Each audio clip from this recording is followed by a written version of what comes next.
শুক্রবারে কিন্তু সবাই বাসায় থাকে। যেহেতু শুক্রবার না করে খাওয়া হয় তাহলে কিন্তু বেশ ভালো লাগে। এই তো সবজি কাটতে বসে গিয়েছি। আর সবজিটা হলো চিচিঙ্গা। চিচিঙ্গাকে সুন্দর করে আমি ছুলে তারপর ছোট, ছোট করে কেটে নিব। হ্যালো এভরিওয়ান, আসসালামু আলাইকুম। কেমন আছেন সবাই? আলহামদুলিল্লাহ। আর এই সমুদ্রের পাঙাশ মাছটা যারা খেয়েছেন তারা অবশ্যই এটার মজা জানেন। ৳৫০০ করে কেজি। এখানে আমাদের ১ কেজি এনে আমি লবণ দিয়ে মেখে রেখে দিব। এই তো এখন আমি পেঁয়াজ, কাঁচামরিচ সবকিছু সুন্দর করে কেটে নিয়েছি। সবজিটা কিউব করে সুন্দর করে কেটে নিয়েছি। কেটে ধুয়েও নিয়েছি। আবার মাছগুলাকে সুন্দর রান্না কমপ্লিট হয়ে যায়। তো সবজির জন্য সবকিছু কষিয়ে নিয়েছি। পেঁয়াজ, কাঁচামরিচ দিয়ে ভেজে তারপরে কিন্তু হলুদ, মরিচের গুঁড়া, রসুন দিয়ে কষিয়ে নেওয়ার পরে এখানে কয়েকটা টুকরো আমি শিং মাছও দিয়েছি। আর ছোট একটা পাঙ্গাস মাছের মাথা একটু পানি দিয়ে নেড়েচেড়ে ঢাকনা দিয়ে দিলাম। এখন আমি পাশের চুলায় পাতিলটাকে নিয়ে গিয়েছি। আরেকটা সবজি বসিয়ে দিব। কাঁচা কলা দিয়ে শিং মাছ রান্না করব।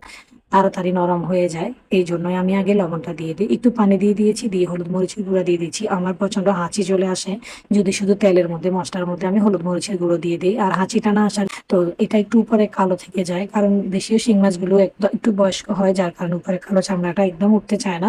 তো এদিক থেকে আমি টমেটো দিয়ে দিচ্ছি। টমেটোটা আমি ফ্রোজিং করে রেখেছিলাম, ওই টমেটো দিয়ে দিচ্ছি।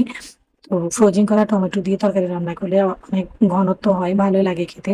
একদমই বোঝা যায় না যে এটা ফ্রোজিং করা না কেটে দিয়ে রান্না করেছি।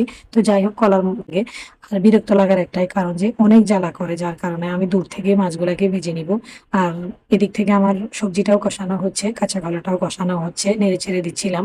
আর ভাবতেছিলাম যে মাছগুলাকে ভাজতে গেলে আজকে কটিয়ে ভেজে নিব।